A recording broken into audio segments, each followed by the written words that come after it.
business, biceps, a little BS. Fitness mixed with finance, now you're really gonna see us as we're learning, growing. All your minds we're blowing, earning while we're burning. Shirts are tight, so games are showing. Resolve, evolve, absolve, it's time to make a move. Better check yourself, cause if you're doubting, no, we got the proof. Voices speaking loud, cause we're proud about what we can do. Tickling your ears with CPE, rooted in the truth.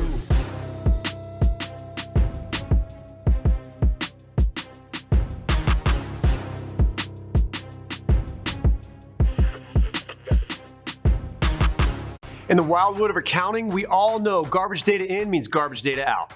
The same thing applies to your body. As a C-suite guy who obviously lifts, I want to be just as sharp in the boardroom as I am in the weight room. I don't have time for guesswork supplements or flashy nonsense, and that's why I use Redcon One. Clean ingredients, real formulas, stuff that actually works when you're training at 5 a.m. at the gym or burning midnight oil in your month-end grind. So whether you're an accounting bro, finance bro, or business leader in an NGO, if you want more energy, better recovery, and fewer excuses, this is your sign. Head to redcon1.com and use promo code BIZBUYSANDBS for 20% off. Don't just audit your numbers, audit your nutrition by leaning into America's favorite supplements at Redcon One. Yeah. Business, biceps, and BS, baby. So we're going to come in. Did you use a picture of yourself to make this? You know, I just like how they end. If you see the weights that go down and back up, it's like how in the world? He's like not even lifting it. In fact, the whole apparatus is moving. And then you have like hubcaps and stuff in the back. So Google VO is one of my favorite tools out there now. It's we have this other podcast that Nick Araco and I need to make a connection for you there. He's the CEO of the CFO Alliance, and so we have what's called a micro podcast. Not like we invented it or anything, but it's a 7-minute tete-a-tete about the finance world, like what are the big things in finance, and I told him, do not tell me what the topic is. I want to come fresh off the boat, and so he says, okay, here's the topic, and he says, and you're taking this side, go, and I was like, oh man, so it's like debate tactics. How do you get people, swing people to your side? But so when I heard, so it's called joust, right? Now, when I hear joust, or when you hear the word joust, what do you think of? Like Knight's Tale jousting. Okay. So the first thing that I heard with a big stick. Game of Thrones type stuff, right?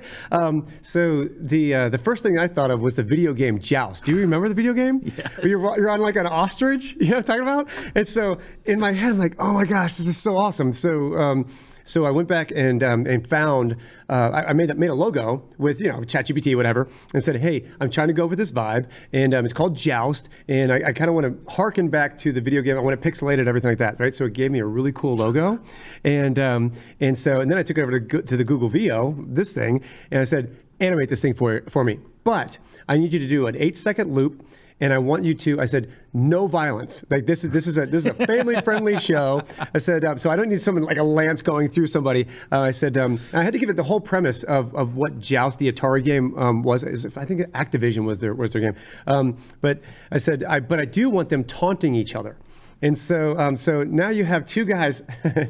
There's a silver knight and there's a gold knight. They have plumes, they have lances, and they're basically just talking shit. It's so funny. Like there's music in the background too, but I said very anime style. I want you to put we're gonna understand what they're saying by what's over their head, right? So they're like talking, like they're laughing, they're pointing their lances and stuff, and you kind of see what they're saying over their head, just like very. How much time did you spend on this? Way too much, but it's awesome. I love this thing. No, I get geeked out about this stuff because everything should be animated. I feel like I'm animated. I'm a human Pixar cartoon. You're definitely animated. No shortage. So, but this isn't about me. Oh yeah, it is. It's always about Tim. This is about Hunter. So, first of all, thank you for being in studio because I think you being in 3D is a lot more fun. Oh, definitely. So, but also, gosh, we haven't seen each other in like a long time. I know, it's been like a year since the last time you were in town for the game. Yeah. We went out and got a drink at that. I think it was like 3 years. Where we were. It was pre-COVID. So little backstory. We meet at Dulles Airport. Dulles Airport, right? You're on business. I'm on business. Yep. Don't even know who we are, but we know we don't want to spend the night at Dulles Airport. And right. so we get like, I'm going to go rent a car just in case. And so the car's ready to rock and roll. You're like, hey, if you're going to head down that way, I live down that way. Do you think I could jump in the car with you? I'm like, yeah, let's go. So, because everything, all planes end in Atlanta, right? Or at least go through Atlanta. So just so happened we got to fly out that night. Yep. But what was nice, what happened that night is that a bromance was formed, and we that took off. The plane took off, but so did this really cool friendship that is now I'm feeling a little bit embarrassed. But I'm super excited about that the way it worked out because you pulled me into your world, Yep. which is a bunch of like Louisiana swamp land. Yeah, we do go gator hunting on occasion. Tell us about Burby. So Burby Lake is our founder's family cabin in literally backwoods Louisiana. And we go there maybe a couple times a year, sometimes once a year. We take clients and friends there, and we... But I'm not a client, but I am a friend. We'll put you in the friend bucket. And we get ourselves some gators. We eat a lot of Cajun food and have a good time. I remember the first time I was there, there's a young man there who was kind of like helping out and with everything that goes on with the cooking and the cleaning and everything. And we're having a conversation. I look across, and there's the swamp. There's a little dock where I guess you put canoe or kayaks or something in. He's laying down. He's laying down on his stomach, and Dan goes, "Oh yeah, check this out." And so Dan Regard of the Dan Regard, and he said, "Look at this." And so I look over, and a guy, and I can see him. He's standing right over there. But all of a sudden, you see his hand, and it goes splash, boom, pulls up. He's got a gator in his hand. Oh yeah, a baby gator. Nuisance gators. And so I actually have that. I have that picture on my phone. It's one of my favorites.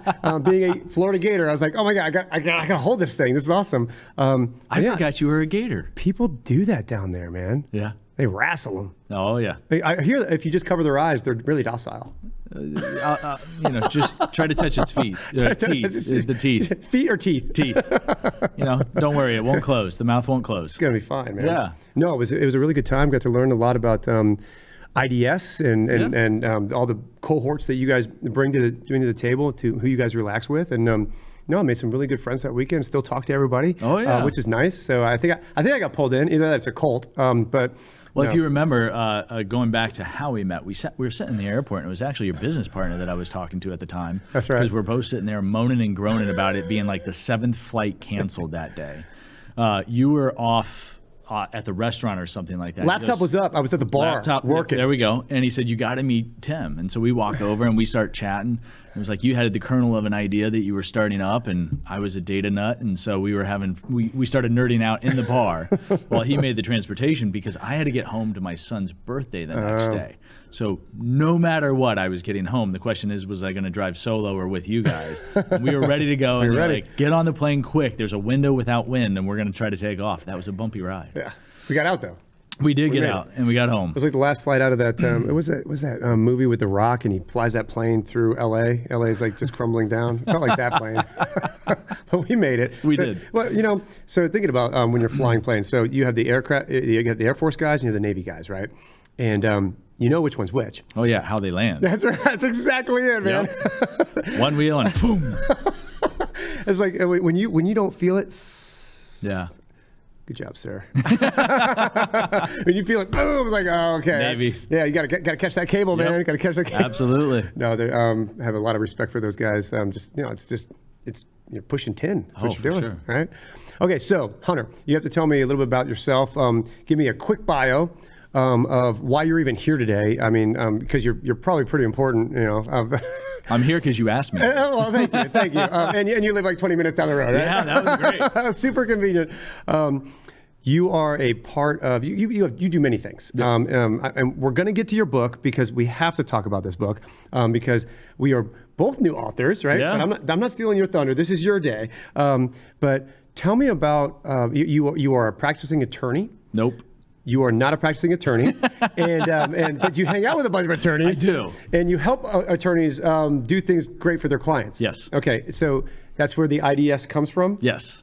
explain to me what IDS is. Awesome. So I'll give you a little bit of my background and kind of roles and over the evolution of what we do. Okay, so, your agenda is laid out. You're not an attorney, you sure? That's a pretty good agenda. Oh, type A, without a doubt. I mean, I'm type A of type A's. So my background is both legal and tech. And so I ran IT and lit support for a law firm while I went to law school at night. And then I realized, about 2/3 of the way through law school, the practice of law was not going to be my jam.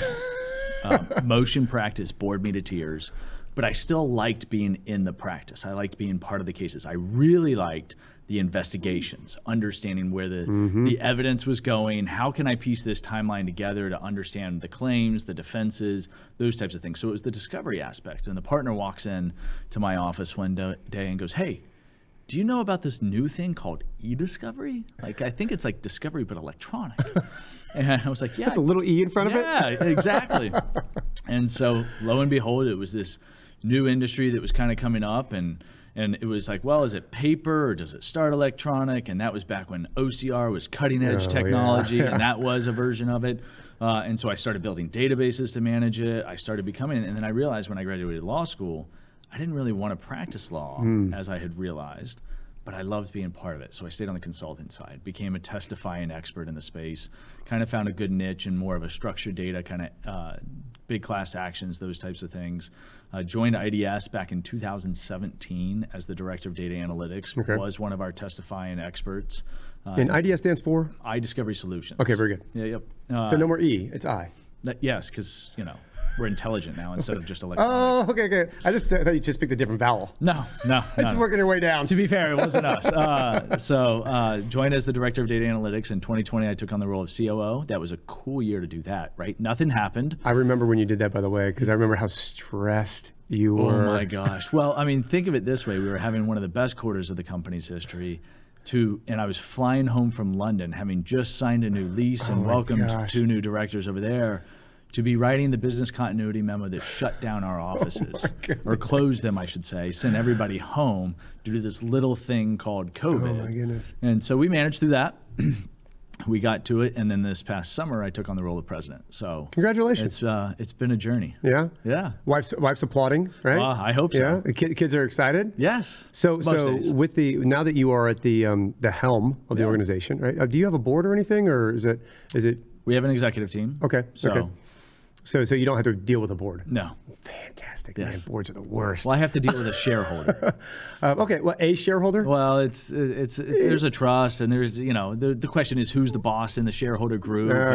No. Who wears the pants? I'm not going to comment on that. We both love that man. Absolutely. We need to have him on the show because he's his storytelling, right? So have you gleaned any storytelling wisdom from him? I'm how not to sum up something in 3 words? Oh, no, he's the best, right? But he sees around corners as a visionary in our space that he sees around the corner that we don't even see as a corner yet. And so somebody that just is always pushing the envelope and leading us to the next evolution. Yeah, that's been awesome. fun.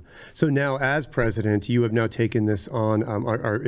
What is your mandate for IDS? Yeah, so we as a company are a house of experts, right? So we're helping clients understand their digital evidence so that they can tell the story they need to tell to win a case, resolve a dispute, run an investigation, you name it, any of those kind of contexts, right? You're trying to look at all the evidence. So a variety of disciplines of experts, plus we do all the data hosting and all that kind of stuff. But if you think about it, we run on EOS. Do you remember what EOS is? I do. Yes. I can see the logo in my head. But go ahead. So from the book Traction, and Dan is our visionary, and I'm our integrator. So if you think of it from a breakup, Dan's the 5+, 3+, 5+ year vision, right? He's looking off into the future, coming up with the brilliant ideas and trying to figure out where we need to go. I'm worried about day-to-day operations and making sure that we do what we need to do today to be there tomorrow. Yeah. And so call me the 1 to 3, he's the 3 to 5+. Okay, no, that's fair. But then together, and all too well how often we talk is, you guys make a form of an ice dragon? Well, you know what? It's one of those. So some visionary integrators or those types of roles. I hear rumors. Oh yeah, we talk once a week. I'm like, once a week. Dan and I oftentimes are like 3-4 times a day. Yeah. Definitely in communication in some form or fashion. But that's our communication tempo. So it's always connected. Even when we think we might be on a different page, we're freakishly on the same page. We just might be using different words. Yeah. So I think it's important to just for anybody who's asking, when you say IDS, Intelligent Discovery Solutions, you're out there helping clients basically build cases, right? Yep. So where it resonates with me is that I have a fraud examination background, and I think that you and I had spoken about, I'd gone to the point where in my career with fraud examination that I could go no further in investigation unless I got mandated. And so I was actually in a basic law enforcement class. I know how to shoot a gat. It's awesome. I just hold it like this, pow, pow, pow. But I was trying to get to that point to get mandated so that I could continue in the investigatory process with the local sheriff's office or what have you. And so what you guys do means a lot to me personally, because data is where, I mean, all those little tiny things that are inside data, it tells a good story. You described what you did one day, and you showed me some things that I thought was pretty cool. Things that you would, not inside things, but things that you had done in the past. Yeah. But one, if you could tell the story, just to kind of give people an example of what you do, about the truck drivers. Yeah. And the overtime, I think it was. Yeah. Things like, explain that, because I think people don't realize all the different data points out there that can, all you got to do is poke a hole in one of the stories, and the whole thing comes down, right? Right. So one of the things, and part of the reason I joined IDS actually, was the vision that Dan and I had that in the world of evidence, it's going to be less about what is in the four corners of the document, right? It's less about what you said in a text message, but where did you send the text message from? When did you send it? So the old example I used to give in a very simple format was, I could text my wife that I went for a 5-mile run this morning, but the picture and the GPS on my phone says I went for a nice coffee, right? Okay. And so the data is telling one story. Now, reconciled, there may be an explanation. I may have done a 5-mile run without my devices and then ended with a coffee. So it's not mutually exclusive, but it's something that you got to layer all this together and understand the context. So in the trucking case, we took billions of data points over 11,000 truck drivers and analyzed when they were working, when they were not working, how they were working, how they were compensated, the different contract plans and all that. And what we ultimately found there was no contiguous class. There was no group of people that we could analyze one way. They were all individuals, because different data points, different formulas for this contract versus that, day to day. But we were able to take the onboard computer, which, if you don't know anything about onboard computers for trucks, some of them actually have GPS, some of them have approximate GPS based off of the rolling of the wheels, the turning of the wheels, the braking and all that. Okay. So how accurate it is, well, you have to understand that, because if I'm going to say you weren't actually at the client's site for this long, you were at the rest stop, well, if that rest stop was a half a mile away, but I don't have the precision of GPS, you've got to understand that. So even the quality of data comes into question. But being able to understand, okay, well, Tim, you said you drove this much. You said you dropped this many loads. You said you were waiting this long. But really, the data tells me this. And yeah, on occasion, so oftentimes what we find is in a story, there's some version of truth. But how much truth is it? So I'll give you a different example is call centers. Call centers? Call centers. We all love the cold calls. Yeah, of course. That kind of stuff, right? But sometimes you need the call center to call in and get help. So it's a very valid business use. But they're generally rife with litigation problems. Really? Oh yeah, because right. How many things do I have to log into before I'm allowed to clock in? What do I have to do to get ready? How do I have to how do I account for a call? What happens if a call goes into my break time versus my lunch time? And then when we went remote, it got a little bit more complicated. But every application you log into on a computer, we can see, right? And so you say, man, the computer was really slow all the time. It took me like 17 minutes to log in every day, and you couldn't get to the clock-in screen until 17 minutes later. So that's 17 minutes of uncompensated time. Well, what we often will prove is, yeah, there were instances of that. An update came out that made it slow or something like that. The boot up time was a problem. But oftentimes what happens is you remember that bad moment, but you forget the fact that you kept your computer on 4 days a week. Only on Mondays it ever happened, right? You never had to log in. Right. We did another case with software engineers, and they tended to deploy at night and all that kind of stuff. Well, we could look at all the systems and all the logs and where they were going and all that. And yeah, you had a couple weeks of long hours, right? The 45-ish hours or something like that. You never reach 60 as you claim based off of that extrapolation. All right. And actually, there are a group of these weeks that you only work 30 hours. So do we get that money back? You don't. But you start asking those questions. But the notion, what you're recalling, is it's layering the data together. So that's what, when Dan and I were talking before I joined, it was like, how do we create this approach that says we always want multiple data layers? Because if I can weave them all together in a way that tells the more complete narrative or breaks apart a narrative, because now all of a sudden my layers are conflicting. So we're seeing a ton of fake evidence right now. Yeah. And that email by itself, that screenshot of a text message, looks terrible. But when you start piecing it all together, and the timelines and the narratives and the depositions and the transcript or the witness statements, and all of a sudden you're like, that text message actually can't exist in that form. So what happened? And then you start peeling back the layers. Fascinating. Oh yeah, it's never a dull moment in our space. No, I think it's great, and plus it sounds like it takes the two things that you love doing. One, just understanding the legal process and getting in there, but also that data side. Just it's a giant puzzle. So we recently changed our mission statement. So it used to be influence the intersection of law and technology. It's been that way since since Dan founded the firm. Now it's truth through data. Perfect. We realized that actually encapsulates what we're trying to achieve as independent experts. So you mentioned something that I thought was really interesting. It's you used the word story and storytelling, and one of the things that I'm trying to get the CPA world to really embrace is this thing called storytelling, and being able to take numbers as your nouns and your verbs and weave them into a comprehensive narration so that I mean, just like anybody else, just like what you're providing to maybe a jury or to a judge or to an arbiter, right? Arbitrator. Arbiter. Thinking like Halo, it's like the guy's going to come through with his big teeth. Anyway,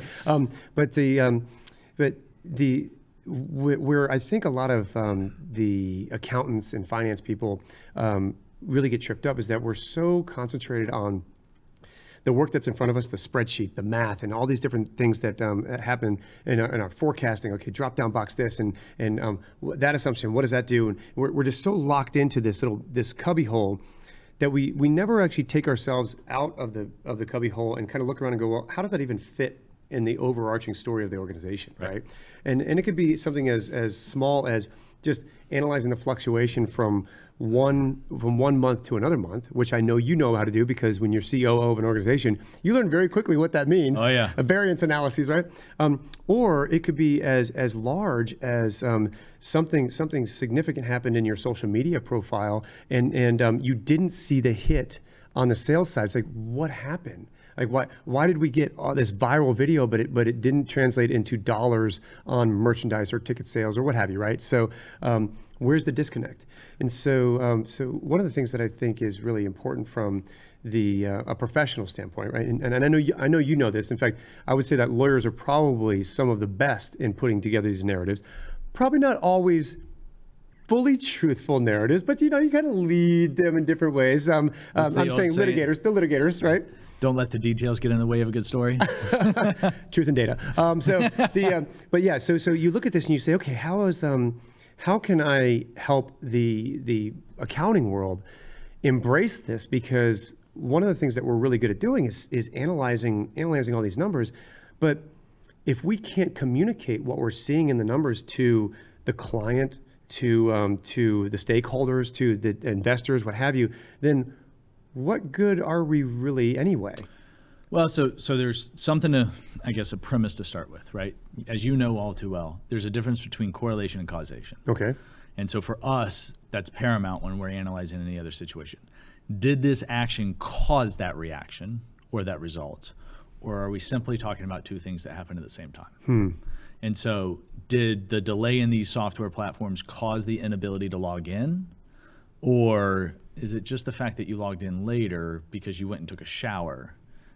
But between the time you put in your username and password, you left, took a shower, got your coffee, then came back to the computer. Sure, the computer programs took a minute to launch, but it had no impact, right? And so you got to sit there and you got to look at these and break it down and understand that difference on any kind of data analysis, because the story you're going to tell depends on it.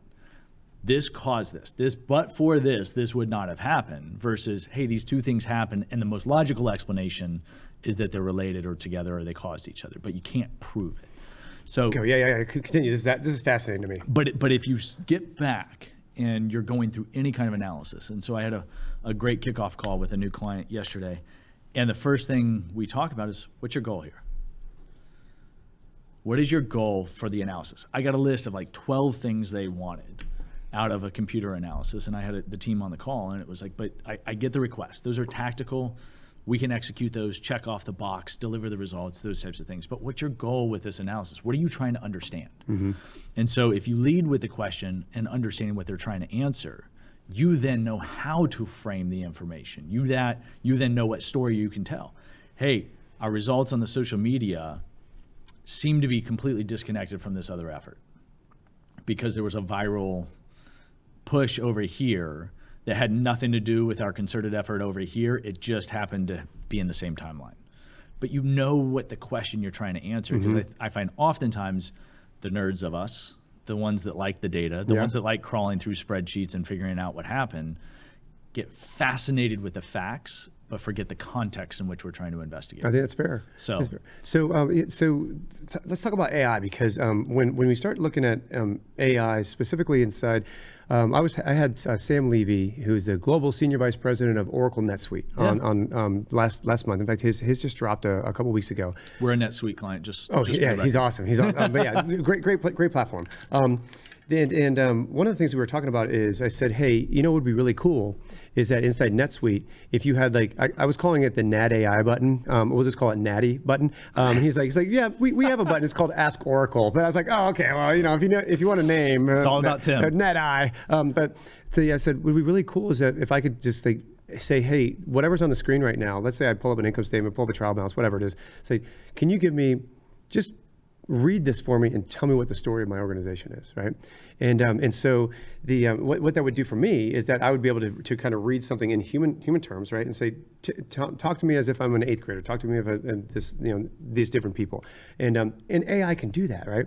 And so one of the questions that I had from them is, I said, well, a lot of times AI hallucinates, right? And I said, one of the things that I would hate to have happen is, like, if I'm inside my NetSuite environment, and it tells me something and just kind of assumes that this is what it should be by the end of this analysis. And he said, well, actually it can't do that, because inside NetSuite, it's only looking at the data inside your environment. It's not going out and pulling from all these other sources. And he said, that's where AI hallucinates, because it's kind of giving you, hey, this is kind of what everybody thinks. It's the cosmic wisdom. And so I'm going to give you 90% of what everybody says, and then I'm going to pull this piece to kind of make out the rest of the 10.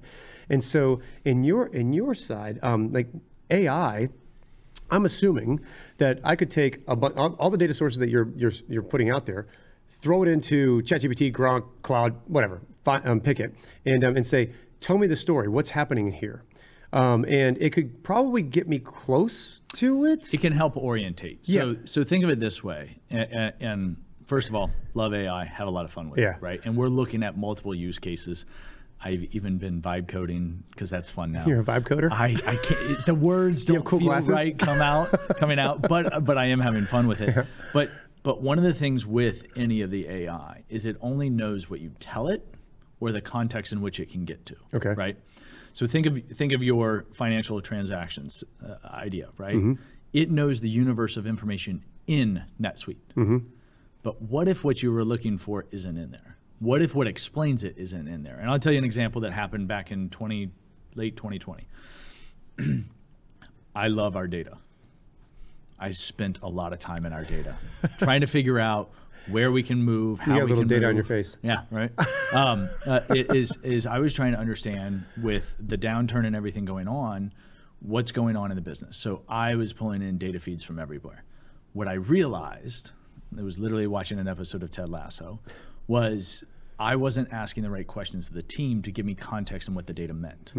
And so you still have to have that human layer. Yes, it can help orientate you. It may be able to accelerate. And if used properly, it now tells you what questions to go ask somebody else. But you making a decision in a vacuum with just AI and your data, I think is risky right now, because you don't know what you're missing. You may have prompted it in a way that it's telling you what you want to hear, not what reality is, or it's forgetting different elements, or not forgetting, it's not considering different elements in a weighted enough fashion because of the way you prompted it. So I think, yes, the capabilities are there. The power of use or the conditions of use are still kind of cautious, right? So the tool in and of itself is, by the way, I 100% agree with this, because this is the argument of our job's going to be there for, again, I'm looking from an accounting perspective. Certainly there are functions that AI can help speed up and get us down. It's like the number pieces, give me that stuff. Give me a quick flux analysis, but I understand the context and the conversations that I've had. Bingo. So I'm now looking at them in a particular light. There is still that professional judgment that a human needs to ascribe to the process in order to make it relevant to what we're talking about. And so, but having come from the data world, you and I both know garbage in, garbage out. But there are certain things that are already stacked against us, in that, in the case of AI, it's a perfect example. You have this infrastructural bias, right? So whoever has coded that piece of software to do what it's doing, they may not have known it at the time, but they've actually coded bias into the infrastructure, so that no matter what you ask it, it's going to lean a certain way. And whether that's political, social, what have you. But the thought is that it's not going to give you that holistic view that you think you're getting. It's going to give you what it knows to give you. Well, think of it like leading a witness, right? Any of it, your questions, how you prompt, all of that can sway how it is. It's looking to satisfy you as a user. Yeah, it's very good at it, by the way. Right. I feel very satisfied after using ChatGPT. Satisfied until you say, I think you got this wrong. Oh yeah, you're absolutely right. My apologies. You're like, hold on. You're so amazing in your analysis skills. Thank you for telling me I was wrong, right? Yeah, right. When you need a good compliment, just lead it down the wrong path and tell it's wrong. Or just go to LinkedIn. But one of the things to think about in the use cases, and I think that this is the general notion of how do you use it to accelerate your understanding or situational awareness to be able to ask better questions. Okay. And so if you think of the old, do you remember DIKW, the pyramid? Yes. So there's data, information, knowledge, and wisdom, right? And the further you go up. So I've been floating around the notion of answers are cheap, understanding is not. And so if you look at that pyramid, access to data, infinite right now, right? Access to information, 3 clicks and you can get information, whether it's right or wrong. Yeah. Set that aside. I would argue that even with AI now, we're accelerating knowledge and making it more accessible, because at least you can understand the context around that information faster, what have you. But that wisdom level, that ability to ask the right questions of the information to get the knowledge, there's still that questioning layer, that prompting layer, if you will. But then to be able to elevate it to the judgment line, that's where the professionals still come into play. That's where you still experience matters, right? Situational awareness, understanding the entirety of the organization and what's going on, not just a microcosm of data or a microcosm of input. And I think that's where the professionals are still very much. Well, then you also have to dovetail it into, it's not a computer talking to a computer. Right. It's humans talking to humans.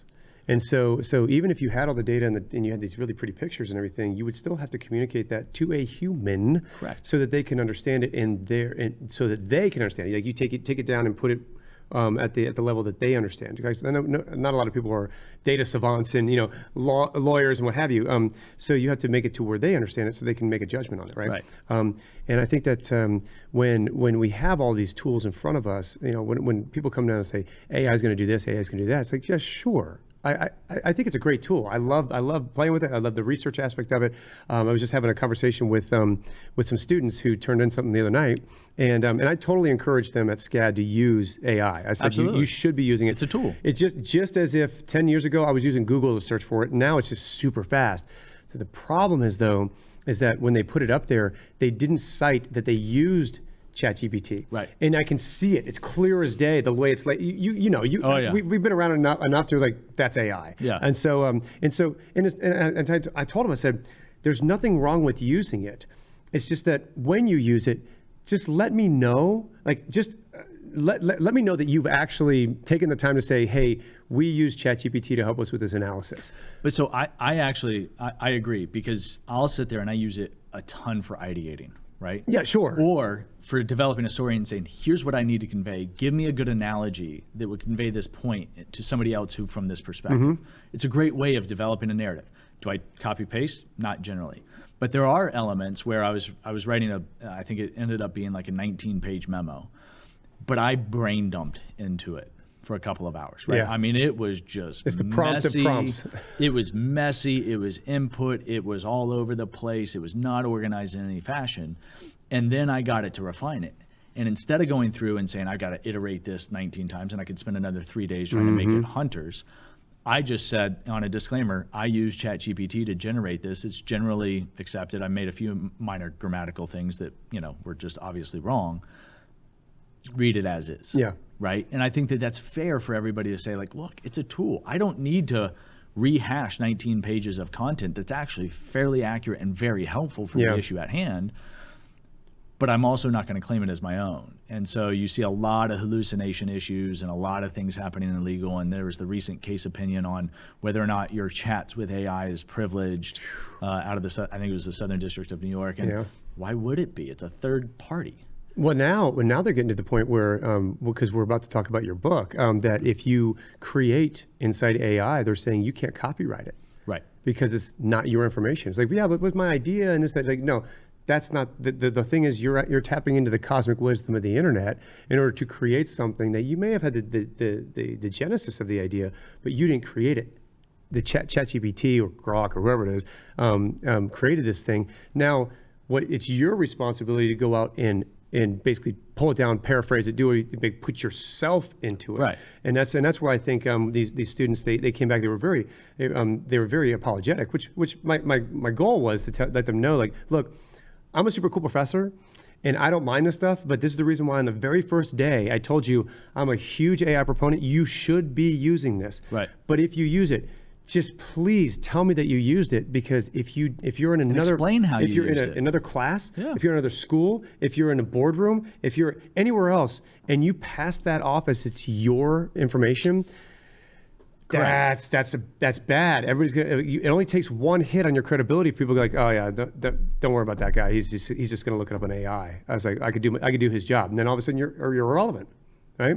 So I think that AI has some great tools, but eventually to land the plane, to get to your side, when you're having this conversation with juries, with the people in the rooms, it really still comes down to you looking people in the eyes and having to have that human connection to tell them that this is important information, and this is the story. Right. I mean, our team are the ones that are writing the declarations, writing the reports. They're writing the narrative, and they're the ones that are signing on the dotted line saying, I believe in truthful and correct everything in this declaration, right?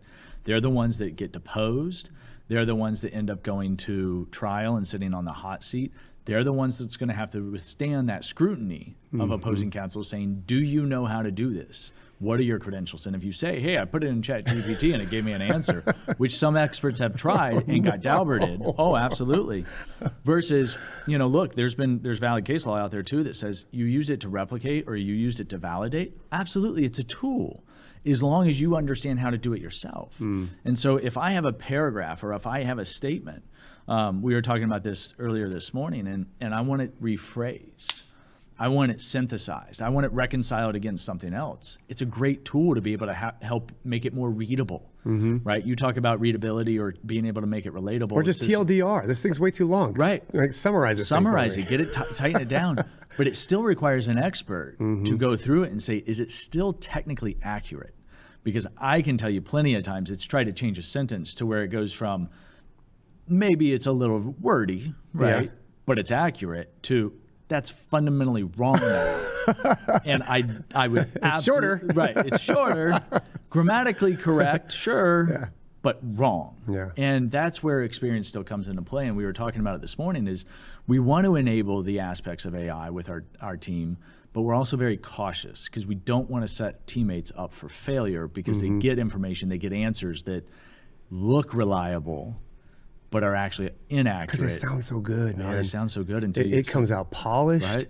So are you guys coming up with, specifically to IDS, will you guys be coming out with a kind of an AI policy, best practices?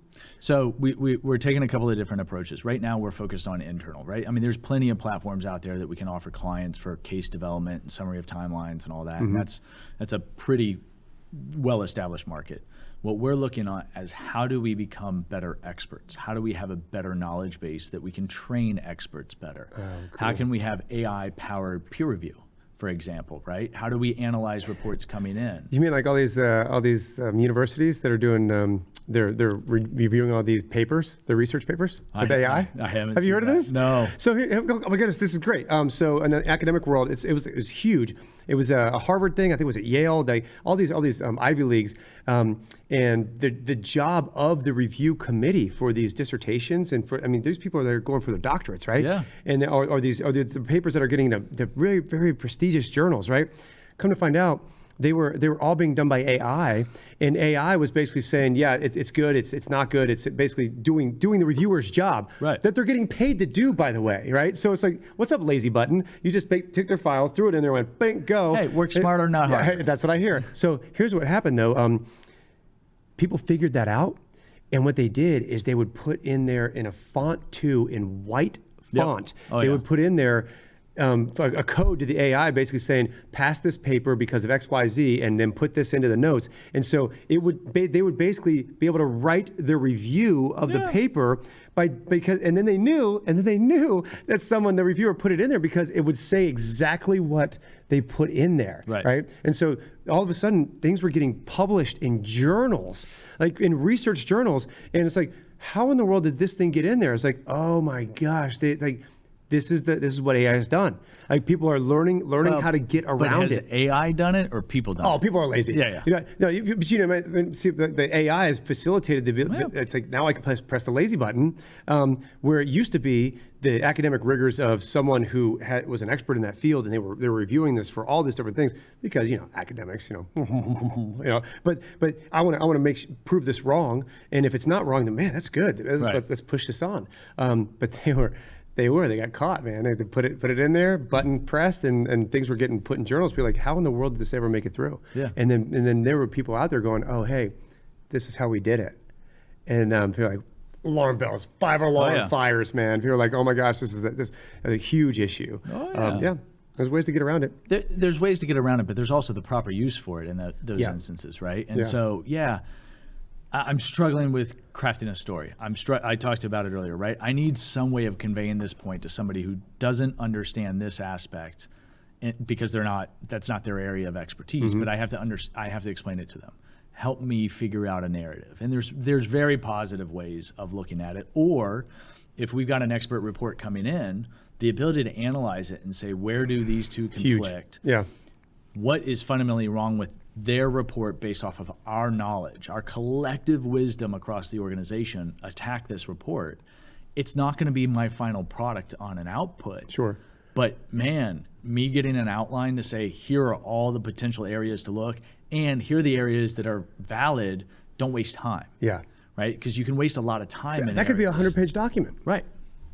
And if I can, I'll call it 3 clicks figuratively, get an outline of potential analyses that I should focus on, I'm now refining effort. I'm accelerating and refining my effort. I'm not dismissing it. Well, and so anytime I get a contract or anything at the Bananas, usually I was the one that I would go through and read all these things. And then when ChatGPT came along, it's like, oh, well, I'm just going to dump this in there and say, give me the good, bad, and the ugly. And the great thing is that it would analyze and say, hey, these are the things you watch out for. This you can probably get away with this. This leans a little bit more client than it does Bananas. But the ugly ones, it said you're getting screwed here. You need to definitely either take these out, or here's how you need to rewrite this section. And so what I was able to do is I would take these things and I deliver it back to like our world tour team or to our creative team or to and it's like, we need to come back on them on this, or I would just take and just redline inside there. Hey, I want you to go take a look at these things. It's saved us so much time, but it also it's like having a really cool professional in the room that you can ask them very quick questions, and they'll give you a nice thorough analysis. to an extent, but you still need to know how to read it, right? So that's the key. And talking with a lot of partners of law firms, we've been talking about, okay, well, I want to use it, but can I trust it? Mm-hmm. And the response is, well, could you trust a first-year associate with all their work product? And it's not that they're intentionally giving you bad product. They don't have enough experience. They're probably going to miss the mark a little bit. You're still going to read it before it goes to the client. Mm-hmm.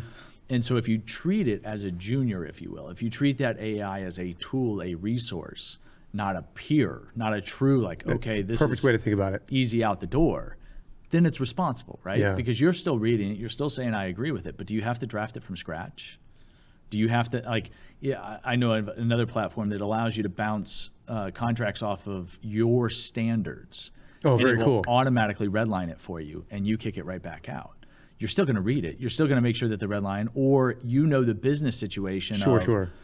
I want this contract to go through now because there's a problem next week if I don't have it. I'm not going to push back on the low risk or the medium risk. I'm only going to push back on this one. So there's still a judgment layer in there. Mm-hmm.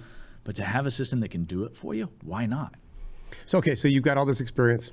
We've established that you're an expert in your field. You truth and data, lawyer, good-looking dude, got a family, got kids. But now you're an author? Yeah. So you took all that expertise and you made it to the level of a 5-year-old? Is that what I'm getting here? So let's back up and talk about the journey a little bit. So I mentioned it earlier, sitting on a couch and having the aha moment that I had. We were watching Ted Lasso, which you've seen. Fantastic show, yeah. Well, and it's football. It's a beautiful game. So. Right, and you remember the dart scene, yes. Right? And he quotes Walt Whitman, be curious, not judgmental. And I remember at that point, I was struggling with the data that I was seeing internally because it was telling me one thing, but I'm hearing from the teammates a whole different thing, right? Mm-hmm. How busy they were and how much we've got going on, but I wasn't seeing it in the data. So I'm sitting there going, where am I misaligned? And what I realized was I wasn't asking enough questions. It was literally I went data nerd and forgot to be curious. And so this is at the office we're talking about. The virtual office. Okay, gotcha. Yep. Right.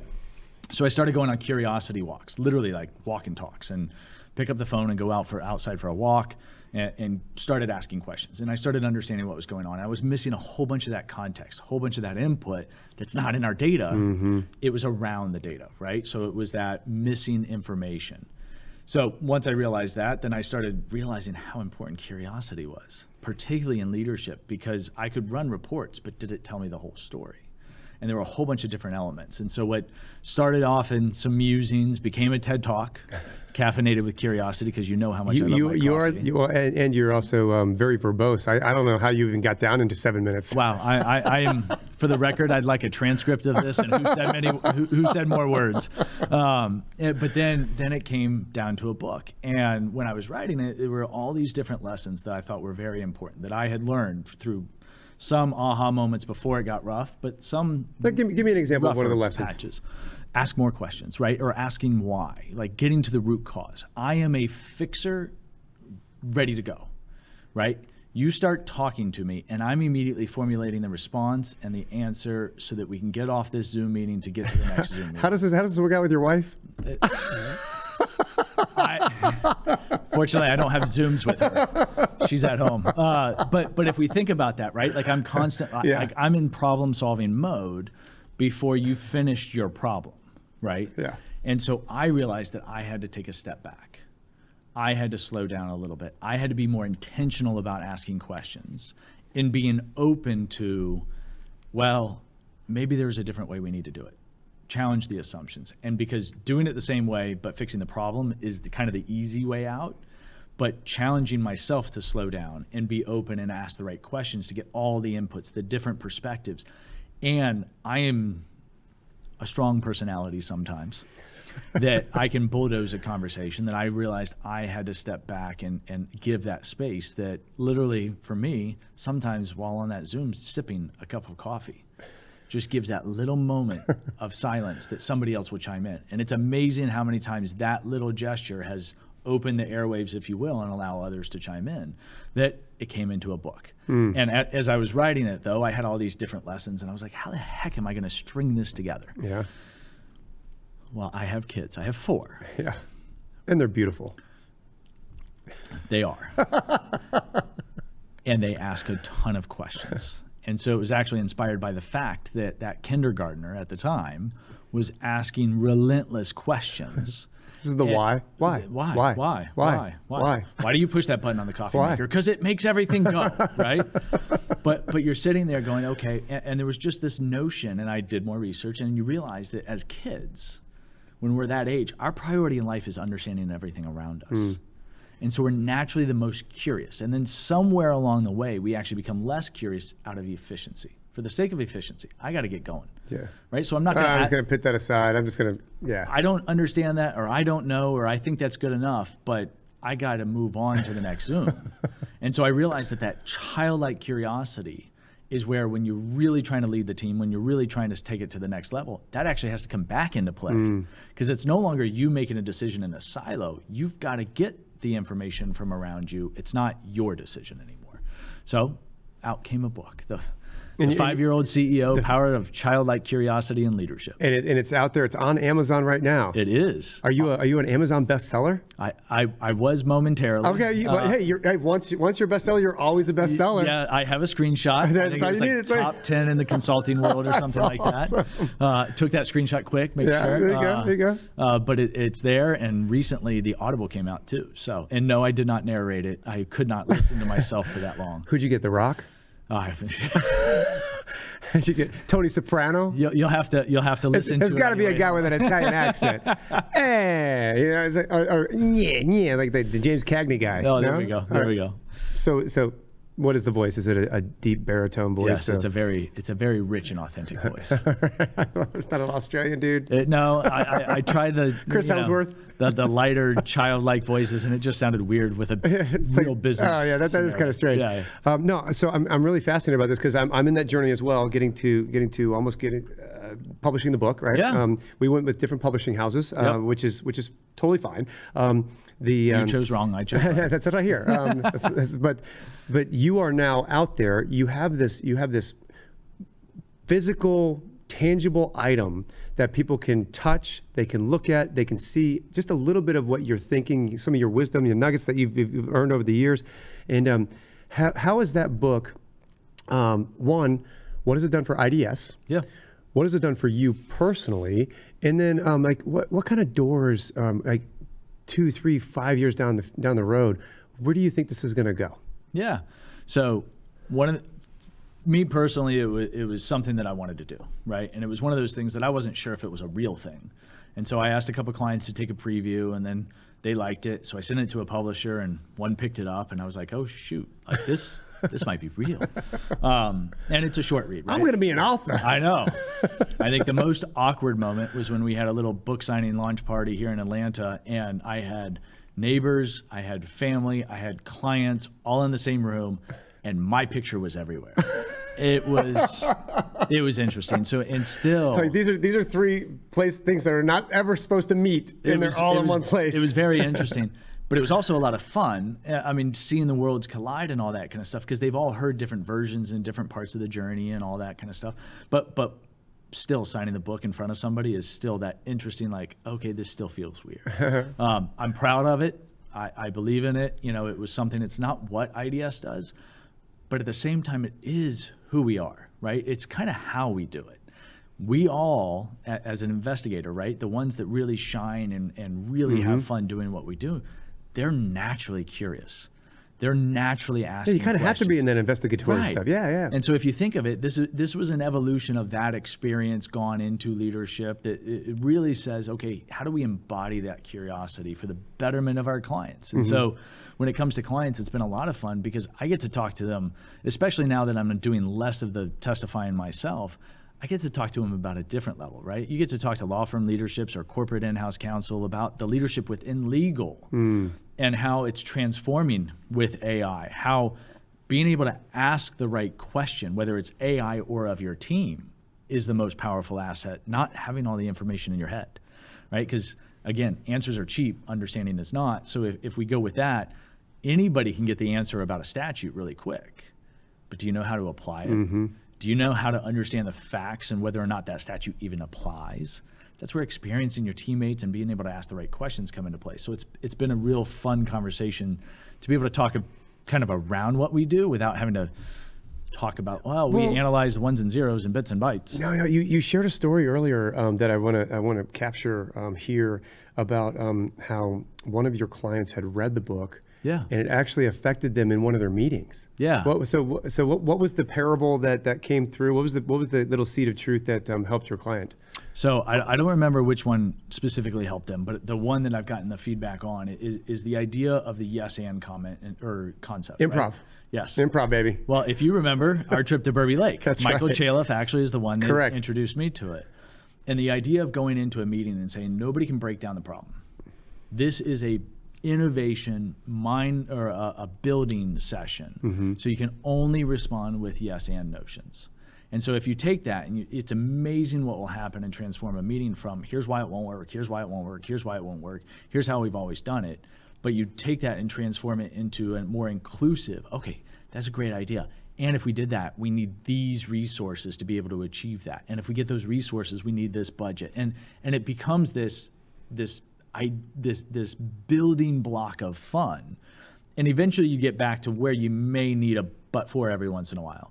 But the idea of building ideas and finding solutions is a way to really challenge the assumptions of what you've done historically. So that notion of don't allow, I posted on LinkedIn recently, it was don't get stuck in this is how we've always done it. Keep asking why. Okay. Right? And why have we done it that way? Yeah, I got a story for that one. Why? So Why? we had a Why do you have a story contract for that one? No, I'm joking. So I was having a conversation with the guy who's now been promoted to vice president of our world tour operation, right? So he's overseeing. He goes out to the venues and he negotiates with the Yankees, with the Red Sox, with the Angels, what have you, right? And you forgot the Dodgers. They're out there too. But you have. One of the things that he kept coming back to, because he was asking me, he's like, I'm not really good at reading contracts, and he's not a lawyer. He's that's not what he's trained in doing. Yeah. And so one of the things I told him, I said, kudos to him for recognizing it. Well, yeah. Well, there was a couple things where he was saying, hey, can you read this? And I was like, hey, basically we had a legal 101, and I'm not a lawyer, but I'm pretty good at reading contracts. And so what I was telling him is that in these two things, specifically the indemnification and the insurance clauses, we need to make sure that those are right. So let me teach you how to read these. Everything else is it's all negotiable, but these you gotta nail, right? Yeah. And specifically because when in 2022 when we were starting off and we were actually going to go to 23. Oh my gosh, we're going to sign contracts with AAA ballparks when we're going all over. We weren't at an MLB yet, and they were starting to put things in their contracts that there's like that doesn't make a lot of sense. And he's like, well, why does it not make sense? I said, well, why does any AAA ballpark need a $5 million umbrella policy? It doesn't make sense at all. Right. I said, just do me a favor. Just go ask him why. Like literally just ask him, hey, my CFO's little wants to know some question here. Just wants to know, why is it $5 million? And you know what would come back? They'd be like, oh, I don't know. It's like it's just been there.